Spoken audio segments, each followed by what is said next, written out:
Welcome to the Digital Dreaming of the Gridiron podcast. It is a beautiful Saturday here in Northern California as well as in Illinois.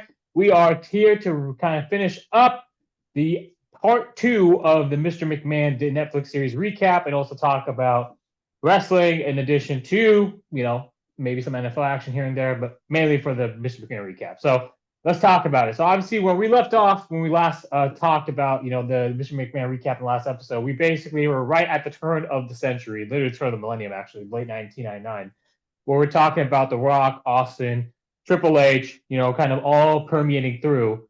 And basically, WCW, the initial start of the decline, the finger poke of doom and all that stuff started, taking place on the Oh WCW yeah. side.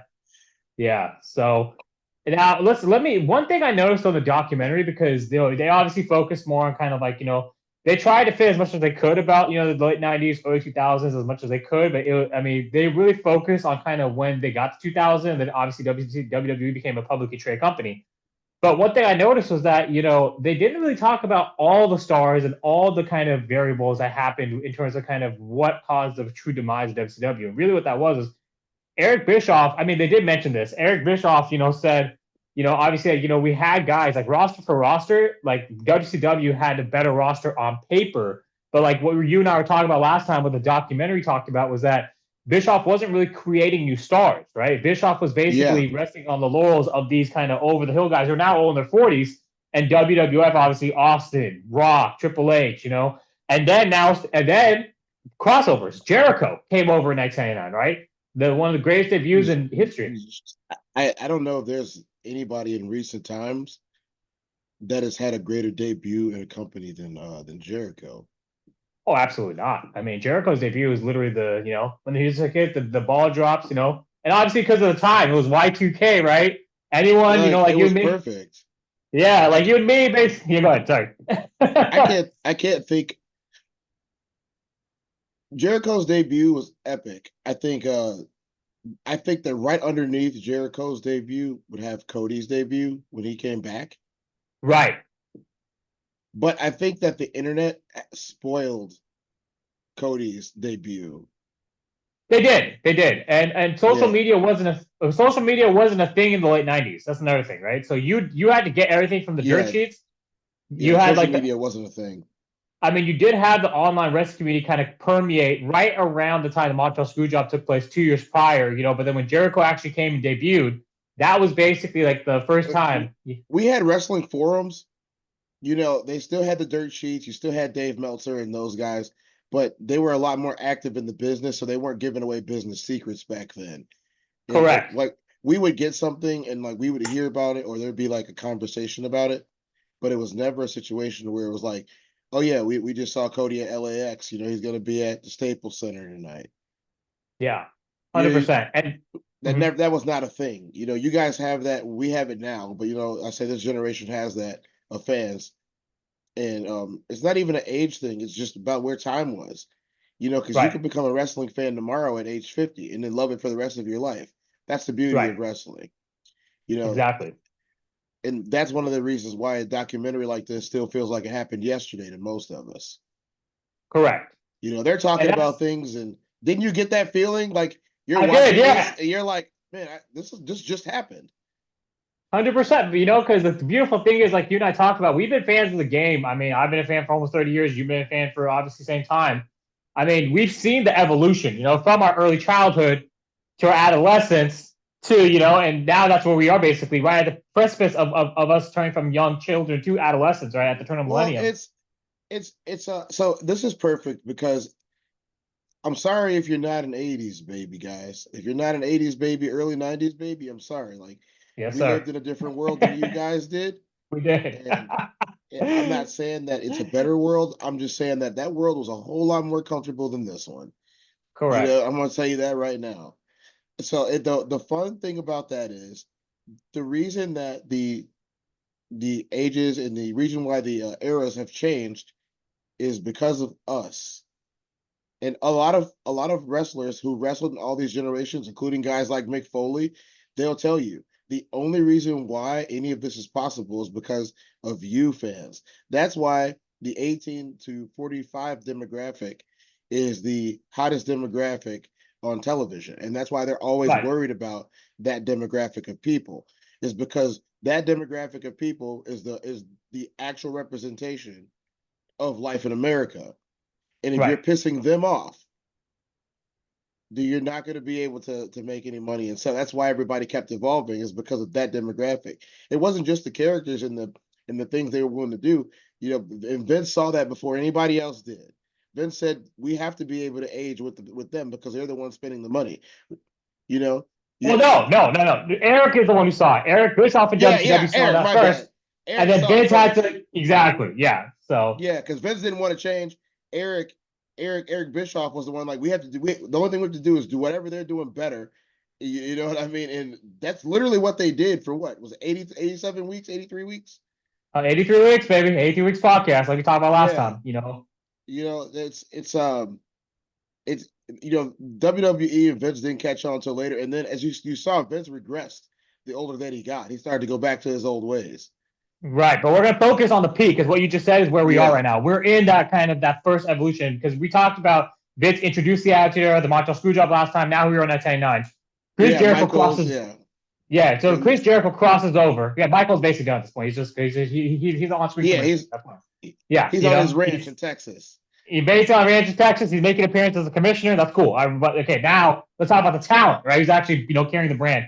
Obviously, we talk about Austin. We talk about Rock. We Yeah, talk about Austin Triple H. Rock. Taker's been there for Kane's obviously, right? But now Jericho crosses over. That was the first WCW kind of major main event crossover that we saw at that time during the Monday Night Wars. And that's where you could really tell because one thing, even though Eric Bischoff gets the credit for being the genius that he is for kind of, making a more adult themed product, for 18 to 45 demographic, as you highlighted, which forced Vince and WWF's hand to basically evolve to that same demographic. One thing that he did not take advantage of was his cruiserweight division, which was actually carrying the brand. Yep. Because what I mentioned earlier about the rosters side by side being, WCW on paper looking better, the reason why people were tuning in to WCW wasn't for the main event. They were tuning in for that mid card.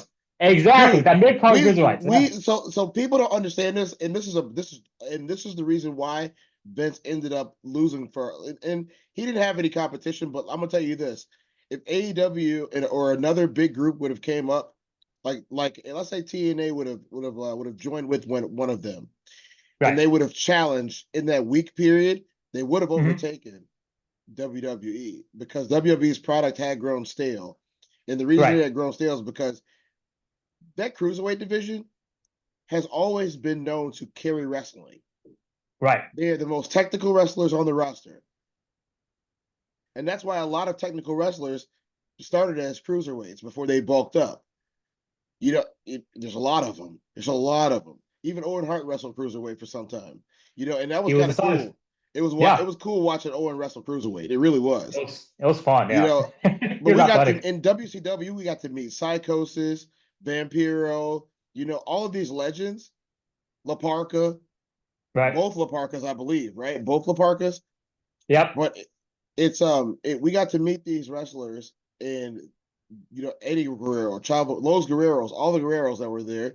The LWO.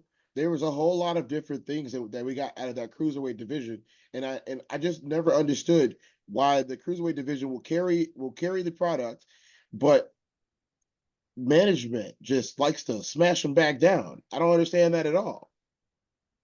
Well, that's exactly why here we are now in 1999. Even though they had the good run with Goldberg, the undefeated streak, all that stuff. Like when Jericho wanted the payoff and he pitched to Bischoff, Jericho versus Goldberg. Obviously Joe Goldberg shot it down because he was also that same mindset. He's like at that time I was 300 pounds. Who's gonna believe that this little 200-pound guy can take the belt off of me, right? And Bischoff was still very much in that mindset, and Bischoff really didn't feel like Jericho and all these other cruisers, like you mentioned, Eddie Guerrero, he cut a promo on WCW Midnight Nitro, and he said Eric Bischoff he's not treating the veterans with respect, and we're the ones carrying the brand. LWO, and that's how LWO came into formation, right? Basically, to kind of get offshoot of the NWO. The original LWO with Eddie Guerrero at the helm, you had, like you said, La Parka, Psychosis, Conan, Rey Mysterio, right? But kind of to the point, like you said, the technicality of these young, smaller guys, like Chris Benoit, right? Chris Benoit was one of the Chris Benoit, yeah, Malenko.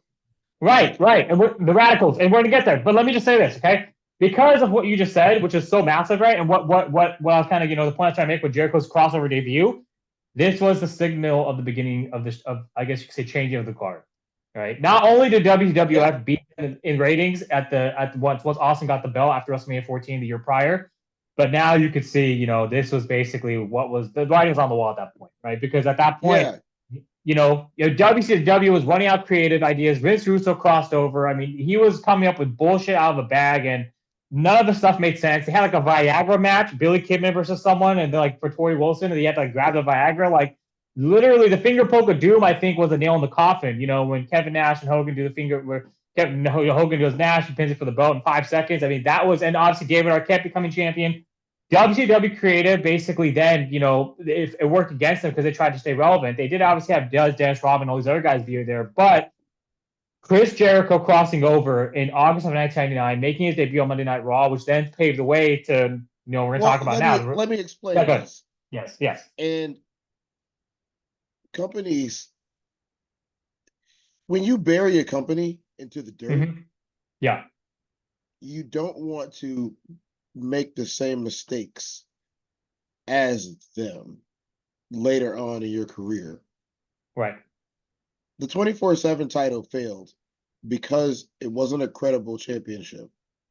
And the reason why it wasn't credible is because you cannot have celebrities winning your titles without any effort versus trained superstars who we're supposed to believe can compete against anyone on your roster.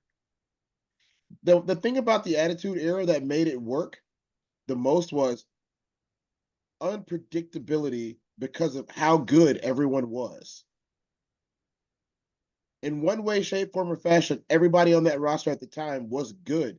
Now, there are guys that really couldn't wrestle in a lot of areas, but you suspended the fact that they couldn't wrestle because of how good their presentation of whatever the hell they were doing was. Right.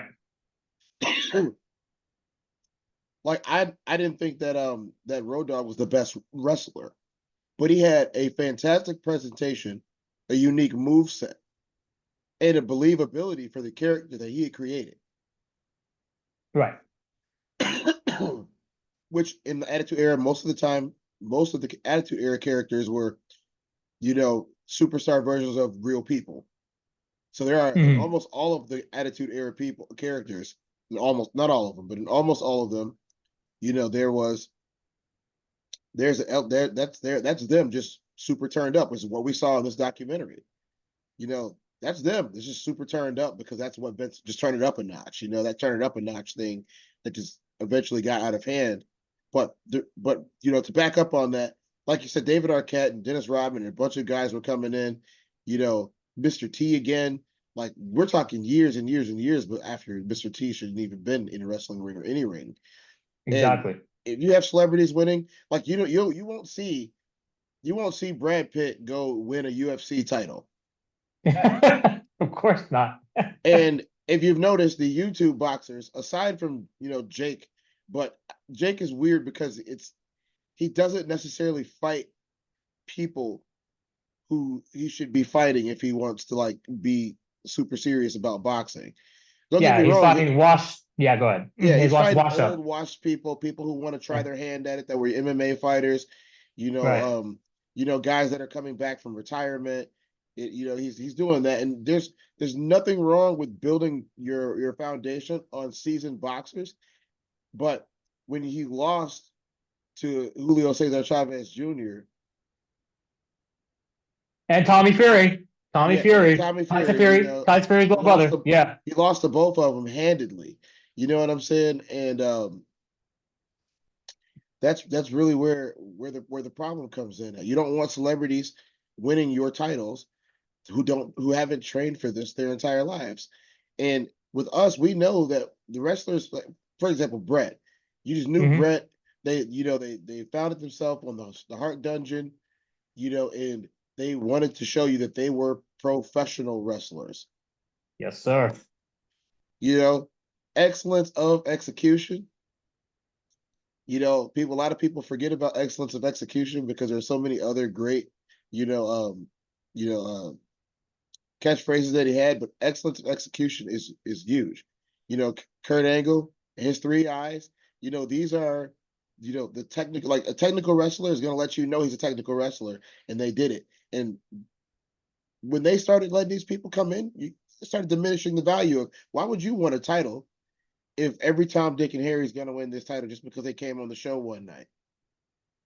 Exactly. And obviously, like, and not only that, like the credibility of the title, the big gold belt, kind of went down, I think, kind of with the finger poke of doom and also the fast count between Sting and Brett. So, I mean, to 2 years prior. So, the WCW, there's amalgamation of factors that start contributing it. But in my opinion, outside of their internal kind of workings of bad creative decisions and just bad, management of the talent of a top heavy roster, I really think that Jericho, so Big Show first crossed over in 1999 early. Then Jericho was really, to me, Jericho was really the big one because once you lose Jericho, who was running promos on your show, carrying the US belt, carrying the TV belt, basically being Putting in on this the mix. best matches of the night.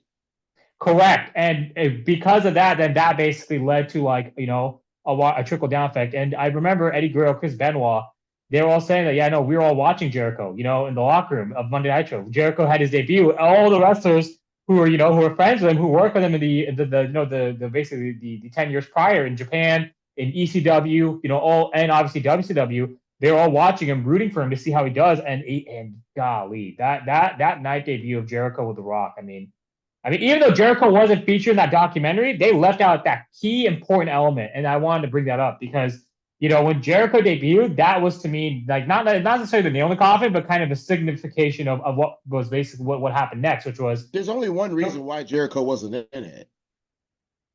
Right, AW. So yeah, like Jericho wasn't in it because of that, and I get like I bet he's been interviewed. He I has. bet he has. I bet he's been interviewed. But his contract with AEW is pretty. They don't even play Jericho clips. If you guys have noticed, on any of the flashbacks up there that they do, they don't even play Jericho clips on WWE because they just don't. They know what will happen. Right. Like that's the and this is your point, and I'm nailing that point. Into that into that wall. Jericho was one of the guys that when he got a title, that title was instantly valuable. Elevated. Exactly. Case in point, he was the first AEW champion. Yes, sir. To this date, AEW has not recovered the numbers that it lost when Jericho was no longer champion. And you know what? To that point, once Jericho left, Cody left. And Cody arguably was the heart and soul of AEW by fans. And AEW fans have this love-hate relationship with Cody, just like they now have with CM Punk, right? Because Yep. CM Punk was in the right. Cody was in the right. Cody actually started AEW with his friends, and then obviously Young Bucks are basically fucking up everything now with that CM Punk footage with Jack Perry.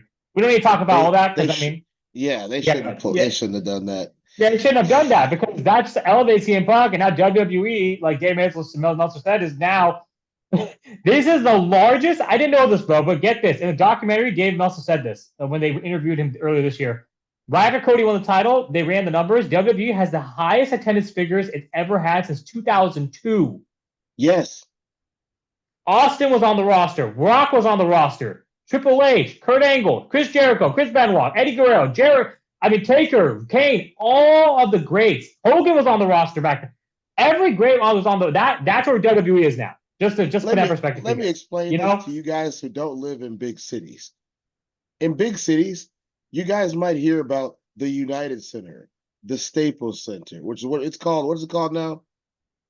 I don't know. United Center, I think, right? Staples Center? Staples Center is crypto.co. Crypto, yeah. So crypto co arena. Yep. Which they used to have Delphi over in the Golden State. Let me explain this. A lot of those stadiums that your teams used to be in, a lot of those stadiums that are still there are a lot of B arenas, B and C arenas in big cities. For example, we don't just have the United Center. We have the UIC Pavilion. We have the Allstate Arena. We have what used to be the Sears Center, which was the birthplace of AEW.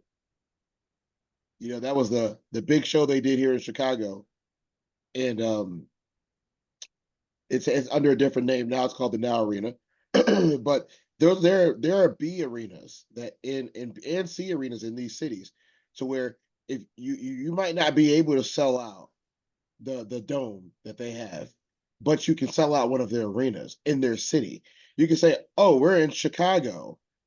Right. You're not you're in Lake Forest. You know, Yeah. Yeah. Yeah. you Yeah. know, Yeah. you know, Yeah. you're in Rosemont. Like, you know, you're in Chicago land, but you're not in Chicago. But they'll say we're in Chicago because you just sold out an arena in Chicago. That arena might have 20,000 less seats than the next biggest arena, but you sold it out and it looks good on television.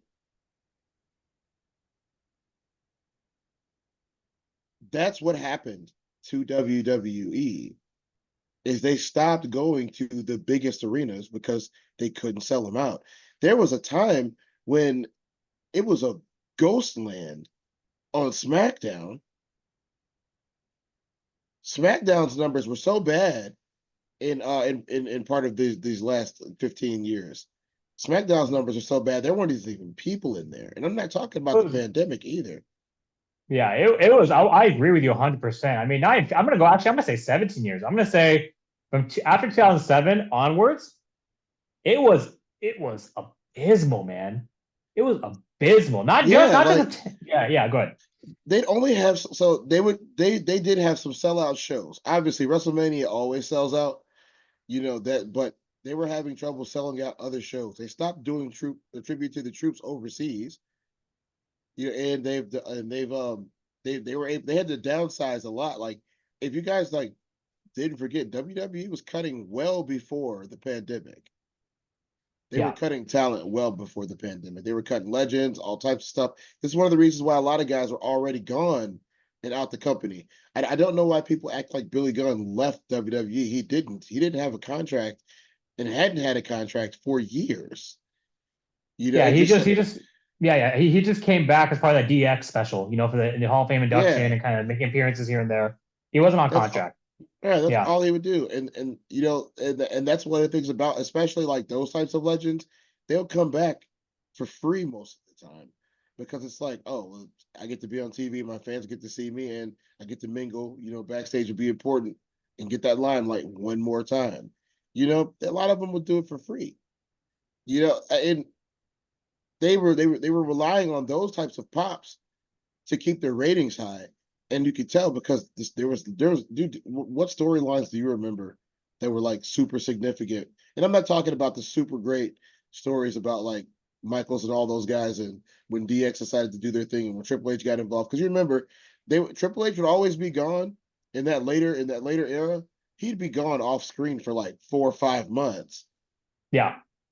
And then like right around WrestleMania season, he would start popping up and he'd end up in a feud somehow. And he'd And have to that's the come out issue. the office. And that's the issue, right? Because the authority kind of sucked. The whole big dog Triple H versus Roman kind of sucked in 2016 for WrestleMania. Everything sucked. So, but I mean, we're gonna get there. But let's focus right now back to where we are with Jericho's debut and the kind of the fallout and aftermath, right? Jericho debuted in 1999, greatest debut ever, in my opinion, for a crossover. Then you introduce the new guys. Kurt Angle, he comes in. He comes into play later that year. He challenged Tiger Ali Singh. Tiger Ali Singh was very Kurt Angle is a WWF original. correct. He's an original because he was not manufactured by anyone else. Kurt Angle and so this is so you guys like we love these wrestlers. It's not just a thing of like, oh, they're just cool. No, we love these wrestlers because we get to witness them be themselves and the things they've done over all of these years. Kurt Angle coming in and working with Jericho damn near immediately. Like, you guys don't understand. Kurt Angle is not a product of the business. He's working with people who are the best in the business at the time when they're at their hottest. And And he he had did, to do it. and he had no experience prior to kind of doing the trial, with Oh, because WWF, right? Vince told Kurt, and you hardly ever hear this, but when Vince told Kurt when he first signed him, just go be Kurt Angle, and I don't think you could have given a better pass to somebody of a better person who just understood what to do. Like Kurt Angle just understood, all right, I have to be Kurt Angle, but I have to turn up Kurt Angle.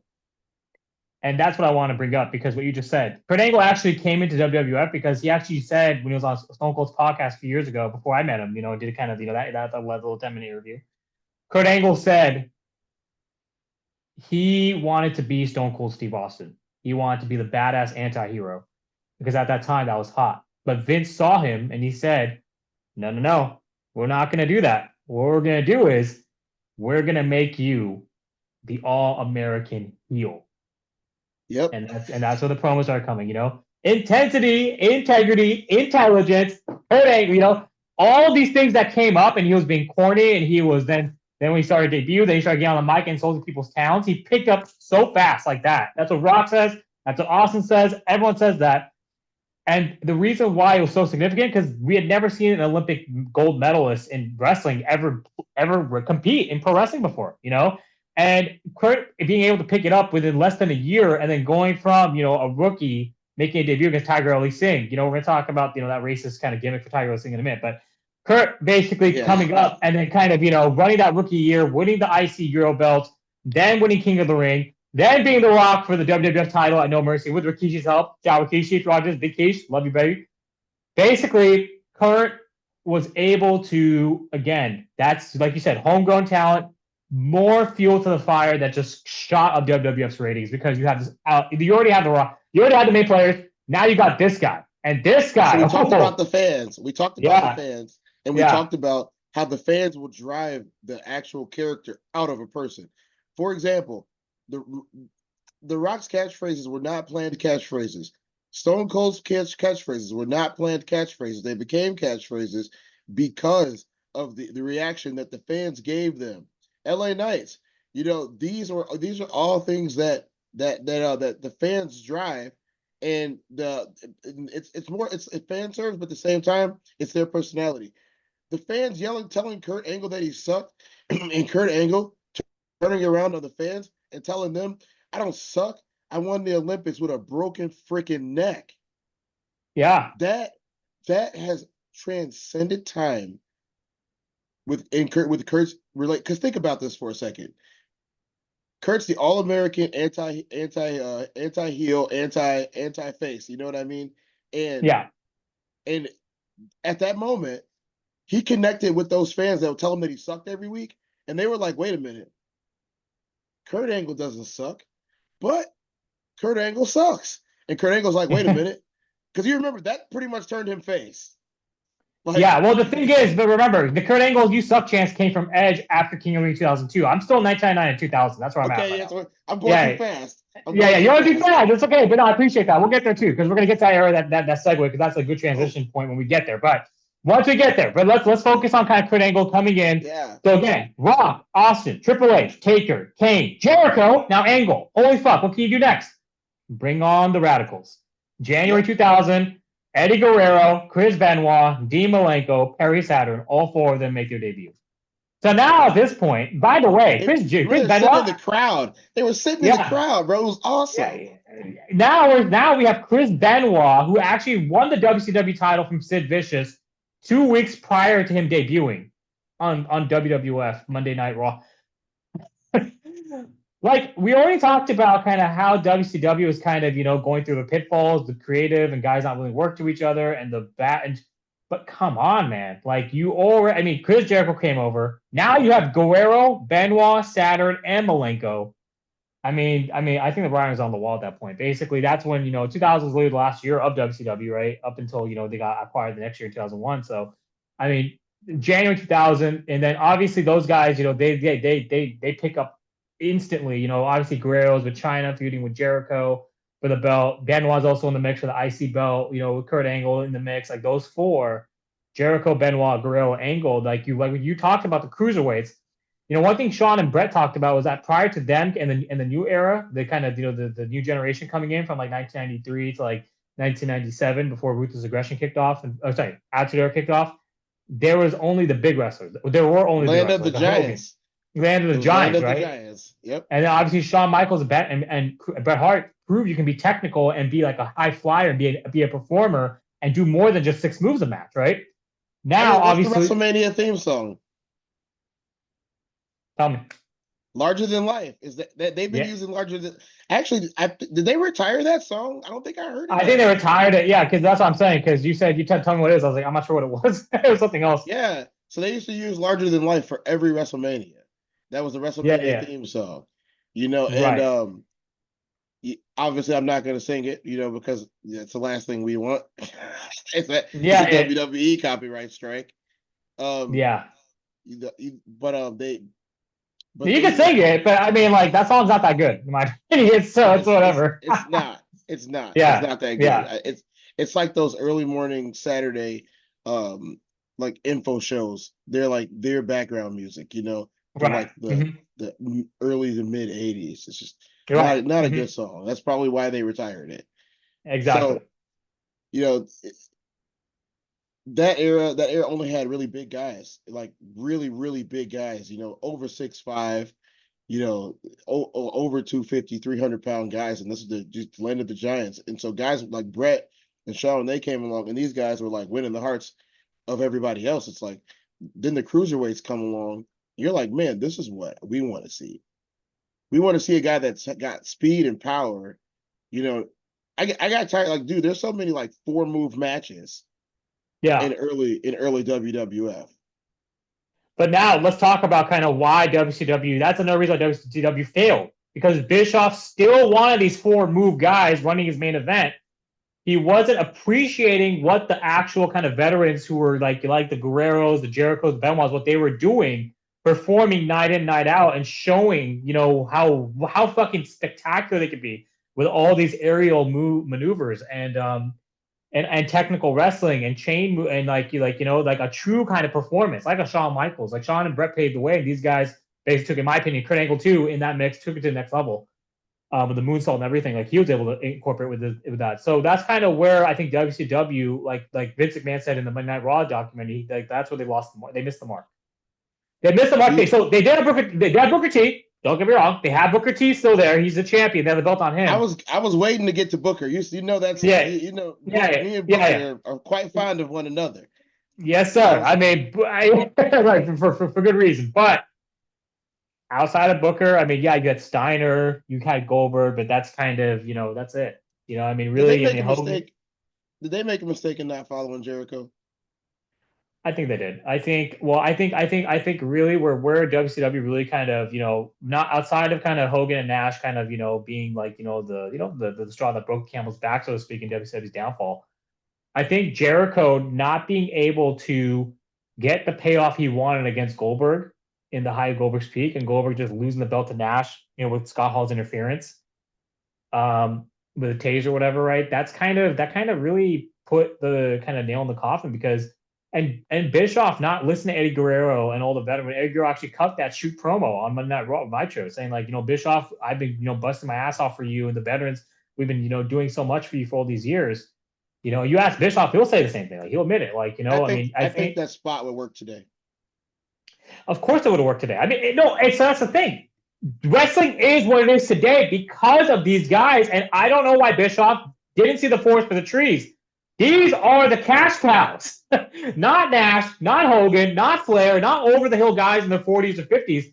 These guys who are basically, these young 30-somethings, late 20s, early 30-somethings who have been just grinding night in, night out. You can even put Rey Mysterio in that mix as he came over too. Like these were the guys who were the heart and soul of WCW. Right? What makes the best wrestling match? You tell me. It's when you don't know who's going to win. Absolutely, the element of kayfabe. Like there, even if it is scripted, there are still power rankings, and they've been, for the most part, especially over the last couple of years, it's been pretty consistent. You knew that like a jobber wasn't about to beat The Rock, that just wasn't going to happen. But in storyline, if a jobber beats The Rock, it's okay. It doesn't hurt The Rock that a jobber beat him, but that's also the best night of that jobber's life, and it also gives that jobber an opportunity. You got 2 more weeks to get yourself over. You just got a huge bump. So, for example, we're going to talk about the Hurricane. We'll get there. Wait. We'll get there. Yeah. We'll get there. We're almost there. Let's wrap up this kind of the fall of WCW. So obviously now 2000, Kurt Angle, Jericho, Benoit, Eddie Yes. Guerrero, everyone's crossed over. I mean, Time Warner TNT merger happens. The Bischoff, invasion it was angle. right. Well, before that, right Yeah. before WWE bought the invasion happened, right? Basically, Bischoff said on the document, on the Mr. McMahon document, that he's sitting in a room of 14 executives who are telling him how to run wrestling, and they don't know shit about wrestling. That's what he said. Like, they don't know jack fucking shit about about working, shooting, everything. And so he basically, his hand is forced to basically cater to the will of executives. And basically Turner and at that point, now it's basically end of 2000, early 2001, final Midnight Nitro. Vince basically appears because Vince is now officially bought and acquired WCW. Now we can talk about what you talk about. 2001 envisioning, right? But before that, I want to say one thing. Obviously, the documentary, I don't want to gloss over this. They mentioned kind of the objectification of women, kind of women, and the divas coming into play. Just Drax is on there too. She said, like, prior to the 2000s, like, you basically had like just like, obviously like Playboy and everything like that. Vince had to evolve because first they were just kind of like, like ballets. Then they became divas. But Sable was kind of like the first one who basically could actually Playboy and work. China followed her, Oh yeah, obviously. yeah. Sable was Yeah, first. Sable was first. And so, obviously, I mean, it's one of those things. And then, obviously, that now Vince doing those personal matters today, with, the lawsuit and everything, I mean, I don't know what happened, what didn't, but Did long story Vince screw short, Sonny? I don't know. I know Sean did. Well, I didn't mean that way. I mean, like, she got diminished because of what she was doing. Was she just ahead of her Right. time? She was. She was the first ever kind of, official diva. So it was interesting to see that, and then obviously then, kind of the segue of like, how women's wrestling basically. But anyways, we'll talk about women's wrestling later. But yeah, I just wanted to say that now we're in the 2001. WCW has been acquired. And obviously WWF now here they are with this talent from WCW, this surge of talent. Also ECW also folded around the same time. What's the So real basically, reason Sting didn't come? oh, I mean, do you want me to say what he said? Or do you want me Yes. to? Yes, Okay, all right. exactly. That's exactly what I want. That's All why I right. asked. All right. What Sting said was, yeah, I mean, so yeah, invasion angles in full swing, right? Austin's leader of the invasion, kind of weaker alliance because they didn't bring all the main players, but basically one of those main players they didn't bring over was Sting. And when asked about it, Sting basically said, he's like, I'll never forget when Booker T made that first appearance on their show. And then he faces The Rock, and The Rock meets for the first time. And The Rock's first word that comes out of Rock's mouth, after he does this, it says, "Who in the blue hell are you?" You know? And the Sting said that comment alone could just bury a guy like Booker T. And then he said, I just didn't trust how I'd be used after that point. I guess so. Logan Paul, I have my thoughts on go ahead. it. I don't think that Sting was wrong, but I think that The Rock's intention of that comment flew over everyone's heads. It's number one, it's impossible not to know who Booker T is in 2001.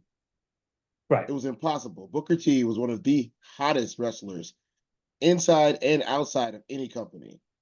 It was incredible. Everybody knew Booker T. Incredible. Everybody knew the Harlem Heat. Booker T also Yeah. had great promos. Everybody knew Incredible. about the 5-time. Five Everyone, time, five time, five time, five time, everybody knew five about the time, 5-time. WCW champion. Golly. If you look back at any event that was going on back there, wrestlers were starting to do, not wrestlers, athletes were starting to do this. That was a Booker T thing. Yeah. John Cena got this from Booker T. He did. Yeah. A lot of John Cena's things that he got from other people, including his own finishing move, was from Brock Lesnar. Right. We're going too early. We're going to get there. Go ahead. But I think The Rock's intention was it was a slight to Vince, and people didn't catch that until now. That was a slight to Vince because there's no reason why they shouldn't be able to address them because they know who they are. In today's era, you're addressing those people because you know who they are. When Jordynne Grace showed up, they didn't pretend they didn't know who she was. No, that's Jordynne Grace. You guys need to be careful. Mm-hmm. She's one of the hottest wrestlers in that company. Right, but I'm not sure because I really think Rock was real. I mean, I think Vince had a hand in this. Honestly, I mean, we did talk about promos not being. We did talk about promos not. We talked about promos not being scripted, but I think for the invasion, I think Vince intentionally made the invasion really weak for the WCW, DCW. He did. The whole point of the invasion, because you've watched The Rock go in on people before, just like I have. Oh my, yeah, of course. He was turned up against anyone from WCW, including Hogan. Yeah. And the thing is, you didn't want. I think Vince said this. You don't want another company that you acquired in this angle to come in and look stronger than you. And I'm going to tell you, they made a mistake a few years back when NXT swept Survivor Series. That was a huge mistake, and you completely ruined for a whole year. They ruined their main roster talent. Mm-hmm. For a whole year, they devalued their main roster talent, and that was the year that like Kevin Owens was the NXT champion. KO was able to springboard off of that, but aside from KO springboarding, you ruined your main roster at the time because KO came in here, looked like he was a better champion than the other two guys you got. Keith Lee wasn't even he was the North American champion, right, at the time? Yeah. So Keith Lee comes in there and demolishes your entire roster by himself.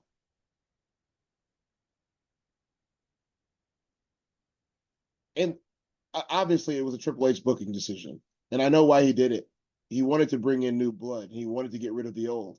But if you were in a war and they weren't at the time, if they were in a war, he never would have done that. Guaranteed. So Vince, the war was over. Vince was like, well, I'm not still going to make them look good. And I'm going to try to bury their stars. The thing is, their stars were stars. WCW stars were legitimate stars. And they made a bunch of legitimate stars. And like you said, Eric Bischoff ignored the fact that they had legitimate stars that could have popped up. So I'm with Sting on why he didn't want to go there. I think that Hall and Nash should have came back way earlier. Who are we missing that was in that group? Goldberg didn't come in right away. Yeah, Goldberg didn't come in right away. Steiner didn't come in right away. Obviously, you talk about Sting. Ray came the next year. Gosh, DDP. That was terrible how they used DDP. That was the worst. That was the worst. That was terrible. And then Mach didn't come. Some of these guys are obviously over the hill, but it would still be cool to see them, with the new blood. And Billy Kidman. Well, Billy Kidman was there. So I think kind of just like Kidman was there. Jarrett left to go start his own promotion with his dad, Jerry. Ken Shamrock was very appreciative of them because then he was able to come back into wrestling the next year with TNA and become the first ever NWA champion on TNA. So I don't know. I think Hogan, Nash, Hall. That's really all you need to make this invasion storyline credible. And I don't know why they didn't pay them. Because AOL Time Warner's contract, Vince bought WCW for $2.5 million when he's worth like over 1.6 billion at the 1.2 billion at the time. Now he's worth 3 times that much today. And I mean, like I said, it's just like if you go to the bank or if you go to the store and you basically buy a Snickers bar, that's what that was for him. And so why didn't he just buy other contracts? I was gonna say, because correct me if I'm wrong, but Vince bought WCW from Turner, right? Time Warner. Yes. Those particular wrestlers, Brett and the others, they didn't have contracts with WCW. They had contracts also with Turner. Whereas a lot of the other wrestlers had contracts like who was Buff? Buff had the contract with WCW. And so when he came over, they didn't have to use him, right? Because hey, we got your contract anyway.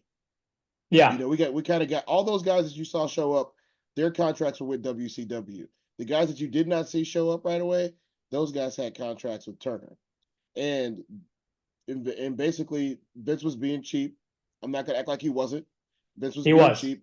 And he said, well, they're gonna get paid out of that contract, right? We'll just let him pay him.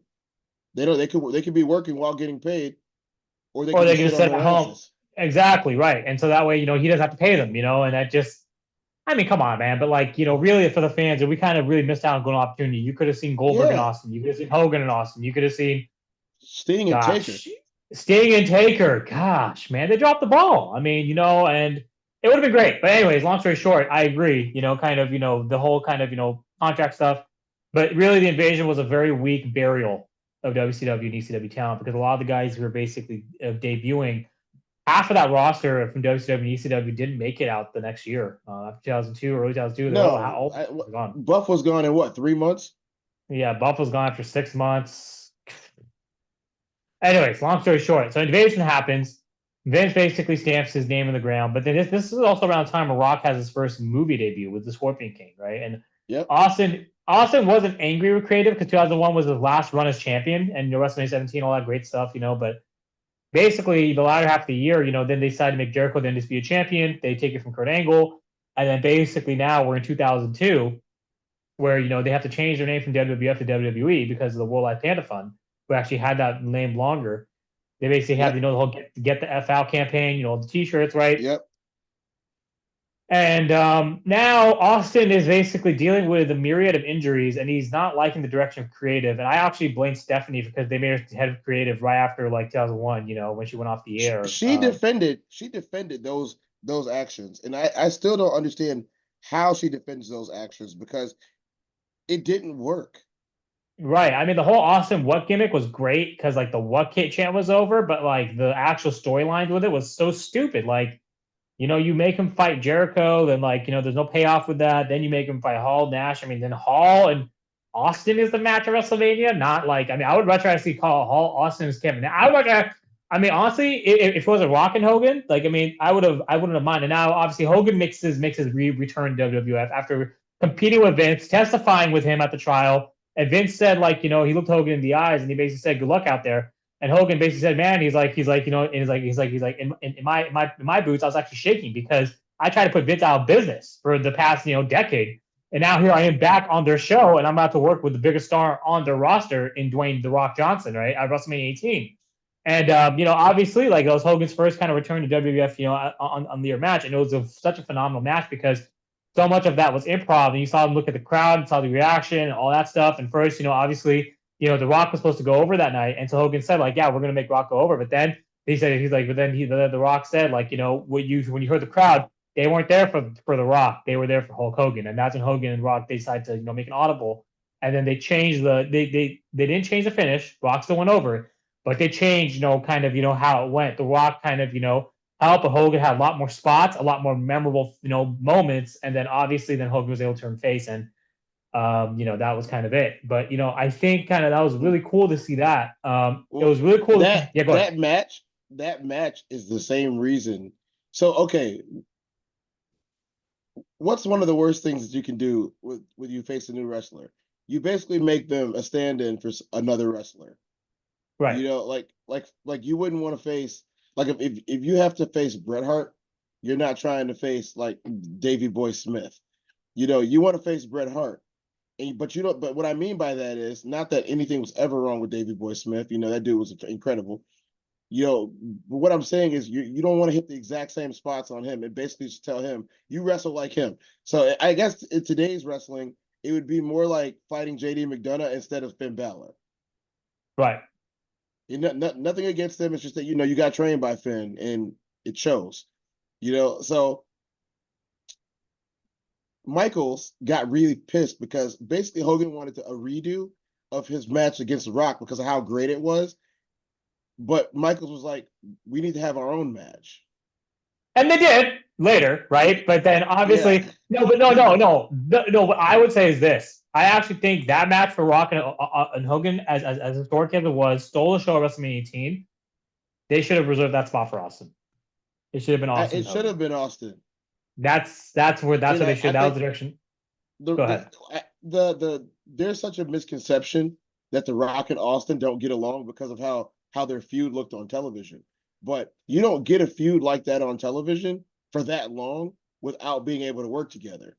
And right. It shows how they treat each other out in public. You know what I'm saying? Well, they're not enemies. I don't know why people thought that they were actually enemies.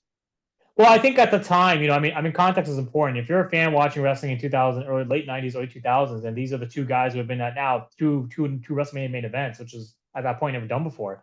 You have to believe that there's some bad blood between the two. And actually, at that point, to be honest with you, I think Austin actually was angry, not necessarily at The Rock directly, but kind of with the direction that the creative went with not giving him that spot. And he's actually on record to say that.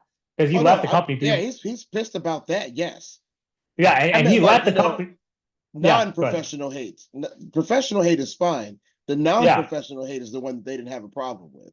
The right. But the company not. direction was Yeah, wrong, and I don't. I'll say it the same way. The Rock didn't need that match.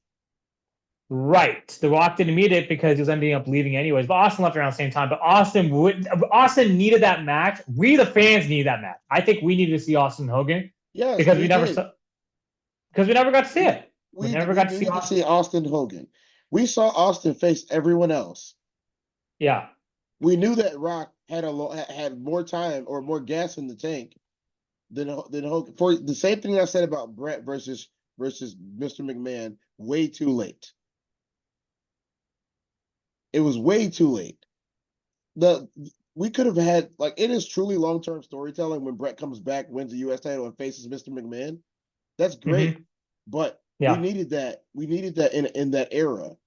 Even at Right. the end of that era. So when we could have had a whole storyline of if he hadn't have been injured, which we understand what happened, but if he hadn't have been injured, and that was probably one of the worst things that ever happened in wrestling, whether people want to believe us or not. But Brett getting injured sucked because he could have came back and had a hell of a run on a comeback to WWF now, and his thing would have been, I'm here to dismantle you, Mr. McMahon. Like, you have to pay me. I have an ironclad contract with the company. Dude, I could write the story right now and it would be epic.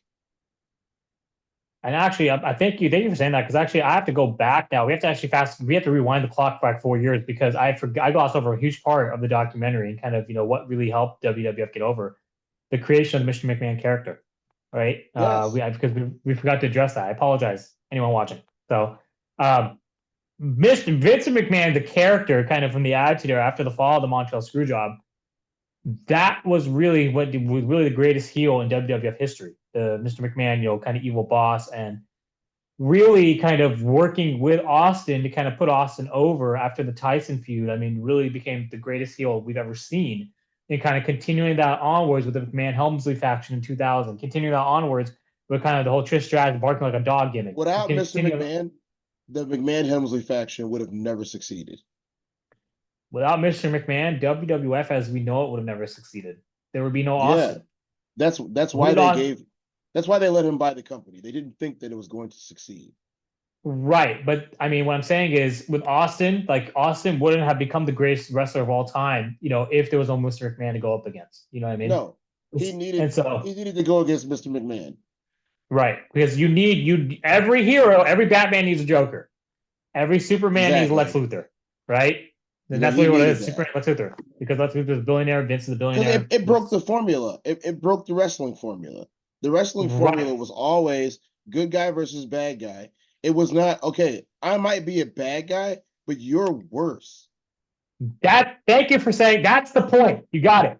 Austin redefined the Attitude Era, and Austin redefined, not just a good guy, but a bad guy who's an anti-hero who can be like, you basically had a bunch of bad guys, but it was bad and worse. And Vince was the worst, and the bad is that bad that it's good.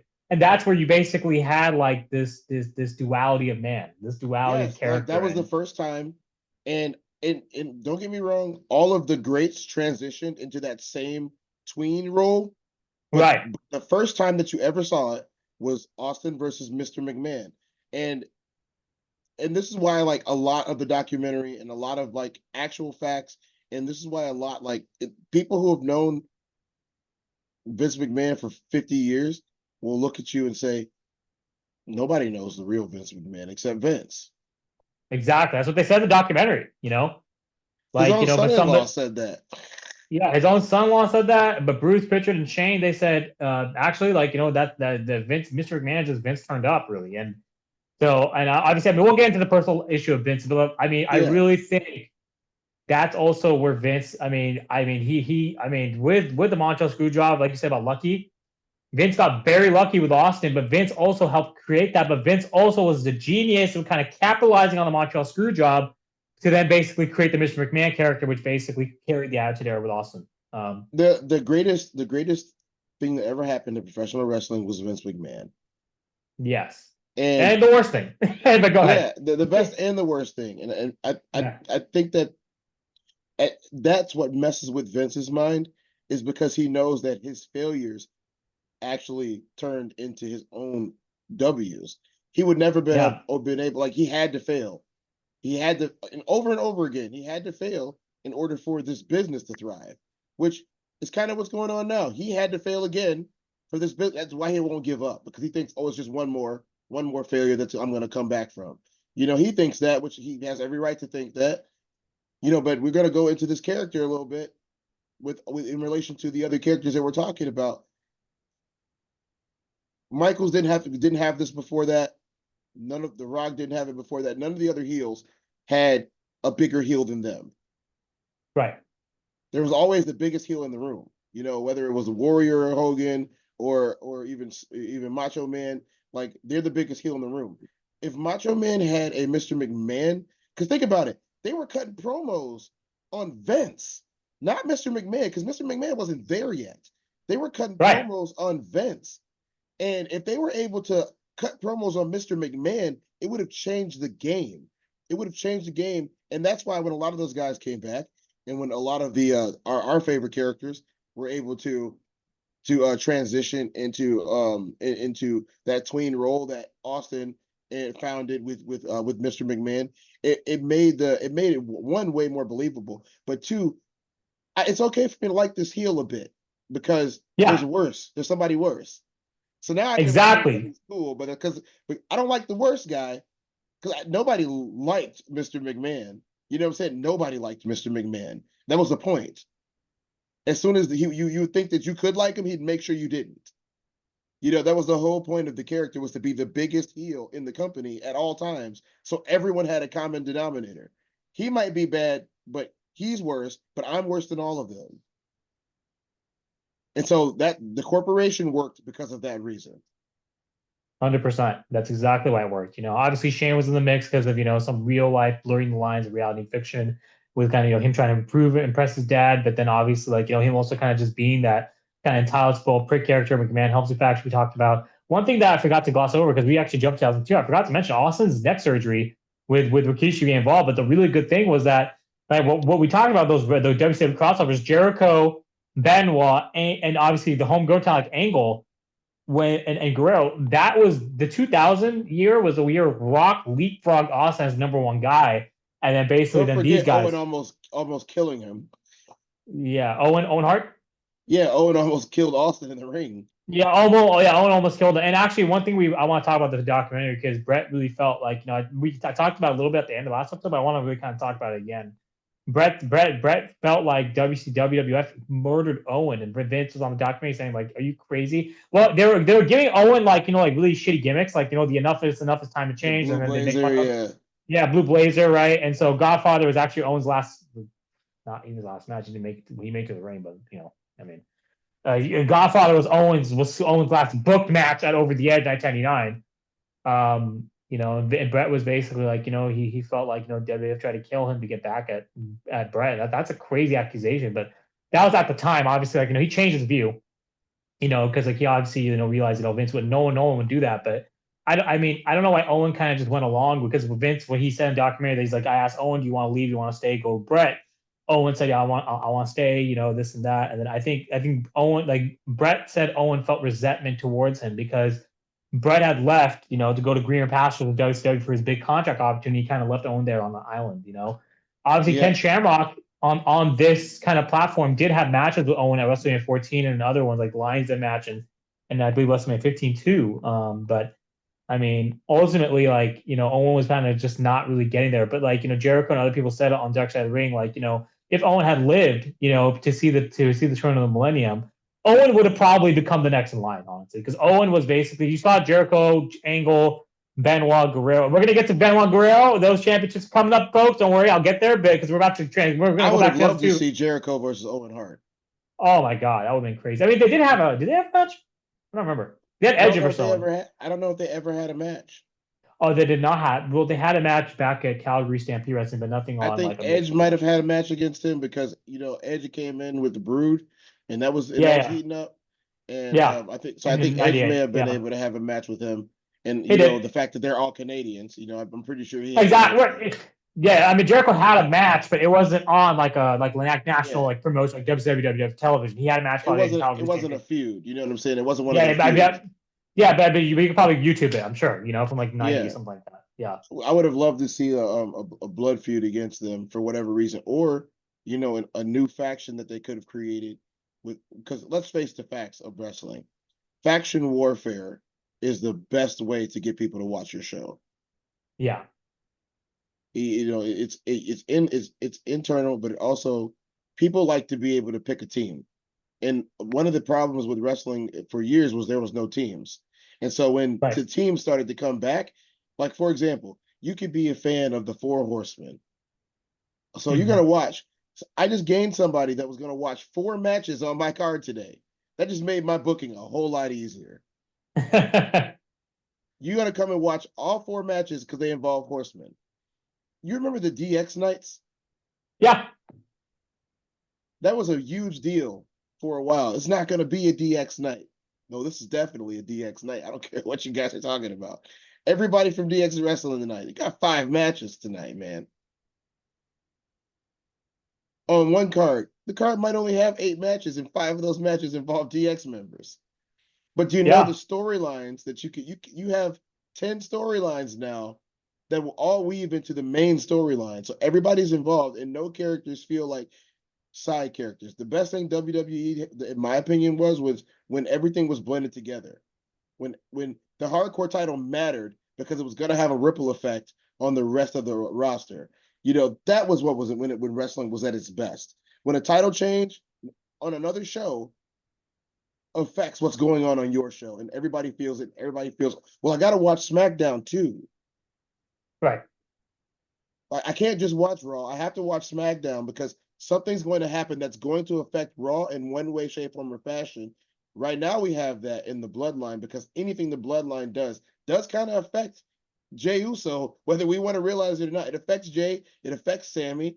It affects people who are quote unquote away from it. It affects them It the same absolutely way as does. But the Judgment Day and LWO storyline they left each other and then they ended up back together because of stuff that was going on with champions being able to cross over.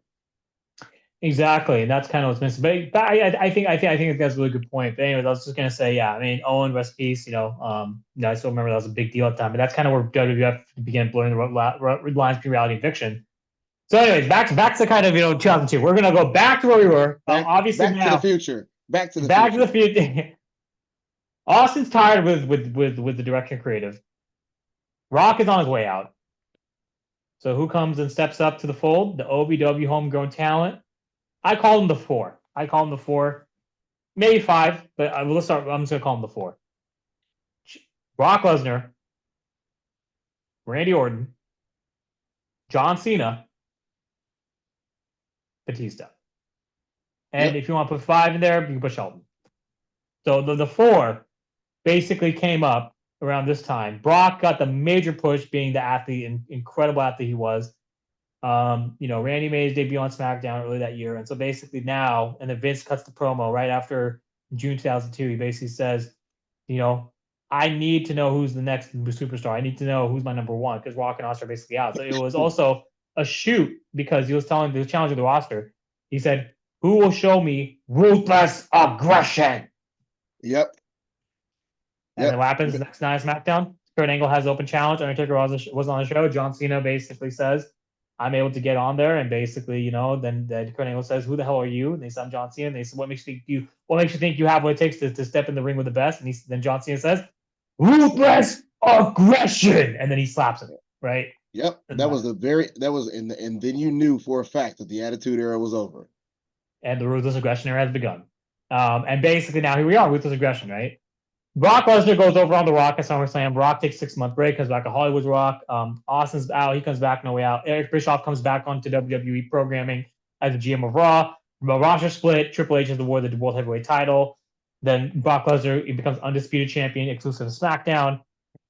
Basically, then near the end of the year, Kurt Angle basically comes out on top, as WWE champion. Team Angle forms. John Cena is now basically repackaged because the original gimmick of John Cena wasn't working. So he's repackaged as, Dr. Thuganomics, John Cena near the end of 2002.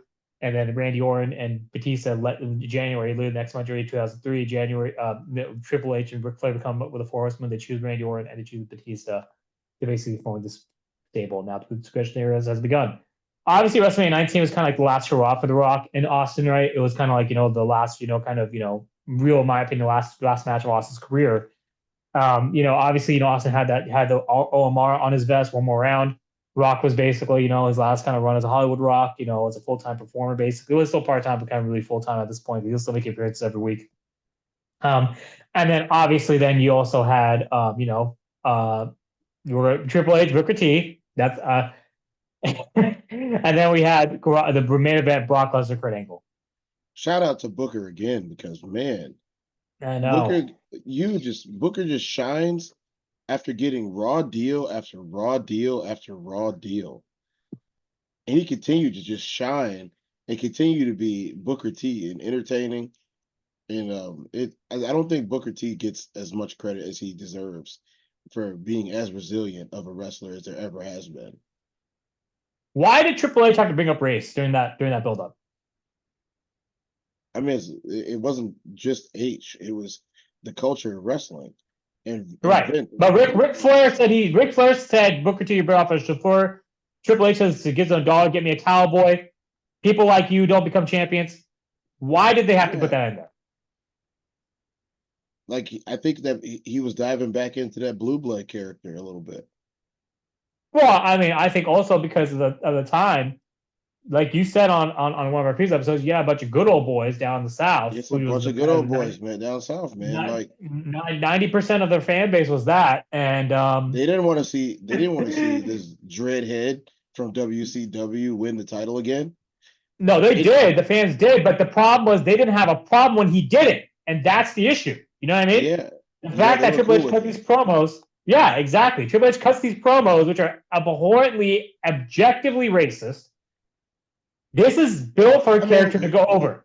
Look at also the people that he was, and I don't know anything about these people's personal lives, but you got to remember, this is right around the time that he started hanging out with bikers, and a lot of bikers are notoriously racist people. That's fine. What I'm saying, I got that. He's bringing all that in there, and he's hanging out with these people, and I feel like Triple H realized he was wrong in some areas of his life a few years. But when did he ever admit that he was wrong? Because I haven't seen any document. Yeah, so tell me how you know. How can you assume he feel like he was wrong in that build up, in that finish of the entire kind of feud? Tell me. To be honest, I think the only way that you can classify it is that he's tried to do some work to put some people over that he probably wouldn't have. And I think he's trying to rectify it through his actions and not through his words. But in my opinion, he should have said something, bro. Exactly. If they said, you're a WCW guy, this is my belt, I'm not letting you take it, that would have been fine, man. If they let Booker have the belt on Raw or Backlash, that would be fine, man. If they had Booker have a hand in Goldberg becoming champion or something, like whoever took the belt from Triple H, that kind of helps his character. But Booker T was at his all-time peak heading into that match. And I really think what it was the fact that they knew Austin had left, they knew Rock had left, and they're trying to get some buzz after this attitude era has crumbled. They're trying to make fans feel like it's real. And because the fan base and attitude back then didn't really care, about, whether or not, there's racism or, whether or not someone goes over, and, that's why you didn't see like such a big outcry as you see now. Because our generation watched it and we're like, what the fuck just happened? You don't build up someone like that unless they were still pissed about it. Absolutely. We're talking about, this was 21 years ago. We're talking about this today. I was 12, 13 years old. You're probably 14, 15, whatever. Like, we're watching this shit and I'm like, wait, what just happened? Like, if you notice, there was a huge decline in fan viewership after that. Well, and I mean on Raw, but SmackDown, that's when SmackDown started beating Raw in the ratings week in and week out after that. Yep. Triple H's reign of terror, for lack of a better term, people said they didn't mind it. I fucking minded it, man. No, everybody minded it. As fans, we were tired of it. Like, you guys don't understand. The McMahon and Helmsley era looks great in a documentary.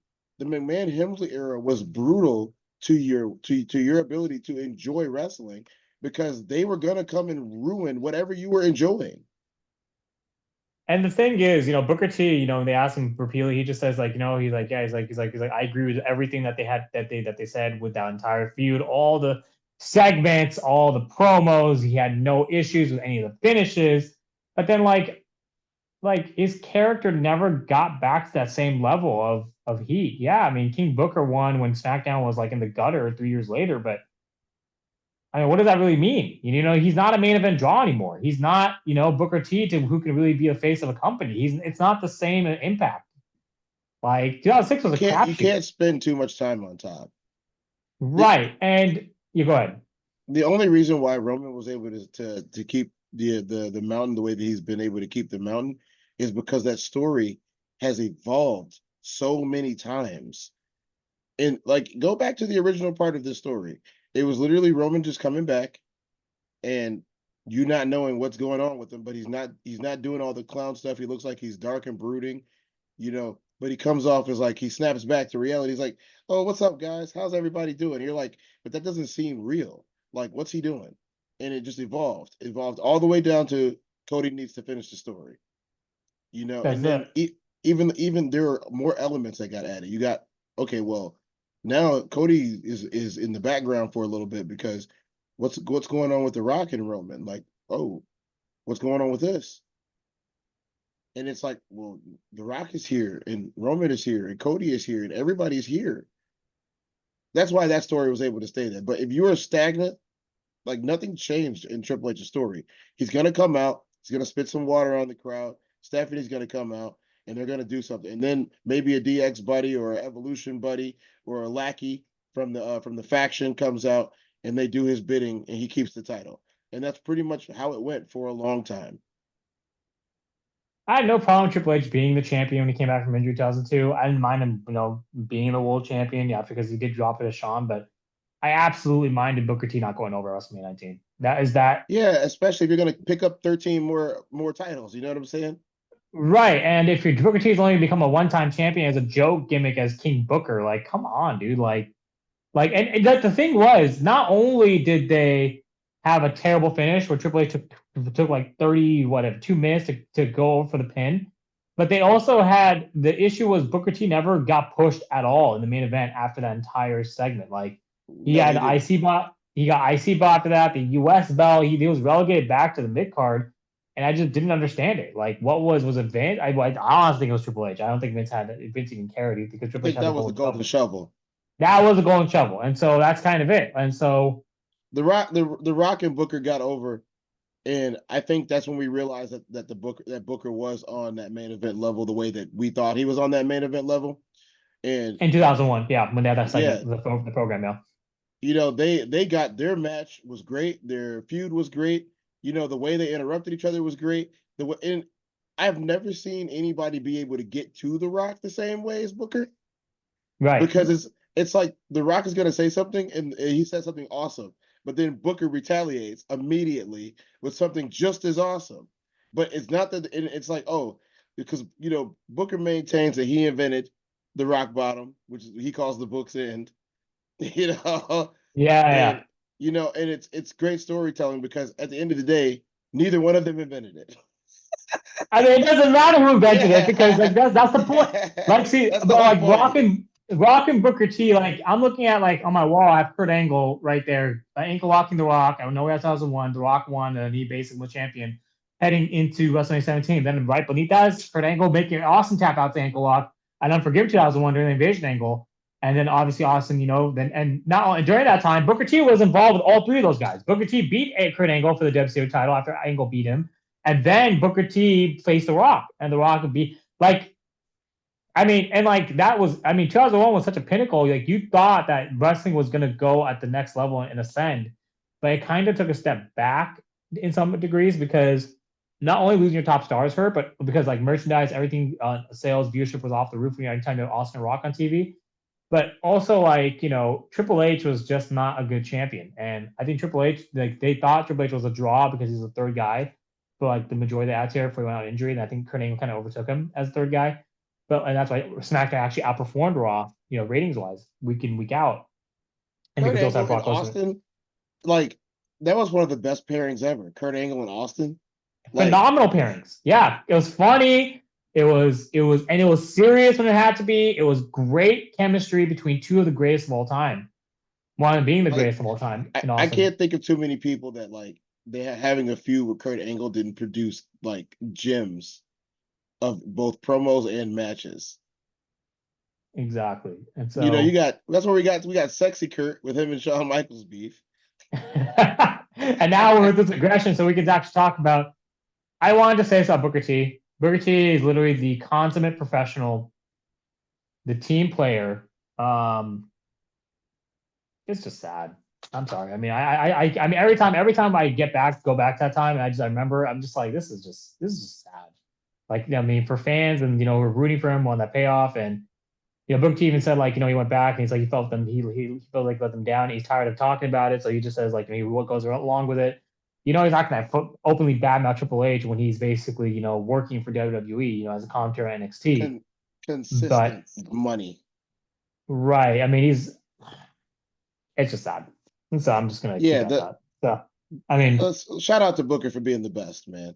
yeah, 100%. Booker T is my top 10 of all time performers. Yeah, I will never leave Booker T out of the top 10. He is a multi-champion, many more than some people they consider better than him. He's a much, much greater champion than what most people gave him credit for. He's a stellar human being as well. Actually, I'm not gonna actually hold on a second. I'm not actually gonna. Oh, my earpiece fell. Oh, there it goes. This is not kayfabe, folks. It's a shoot. All right, back on.